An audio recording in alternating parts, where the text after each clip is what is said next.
المنتخب النيجيري مع المنتخب ديال الكاميرون، كنرشح المنتخب ديال نيجيريا على انه يمر للدور الموالي. انغولا، ناميبيا، كنرشح المنتخب ديال انغولا يمر للدور الموالي. المنتخب ديال الراس الاخضر وموريتانيا كنرشح المنتخب ديال الراس الاخضر بحكم بانت بانه عنده واحد القوه كبيره خاصه على المستوى ديال التسديد.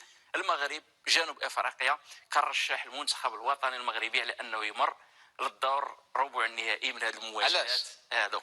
علاش سي محمد؟ علاش؟ الجوده المهاريه ديال اللاعبين ديالنا، النضج التاكتيكي اللي كنلعبوا به، طحنا في واحد الفخ ديال عدم تسجيل وترجمه المحاولات اللي بالعده ديالها وبالكثره ديال الاهداف. فالحمد لله وقعنا في هذا الفخ في المباريات ديال الدور الاول. من طبيعه الحال لابد الاجتهاد، ووالد من المدربين اللي كيجتهدوا غادي يجتهد، وكذلك اللاعبين يجتهدوا في المباراه ديال جنوب افريقيا يكونوا وصلوا للقمه ديال الجاهزيه والعطاء. وان شاء الله المباراه ديال المغرب جنوب افريقيا تكون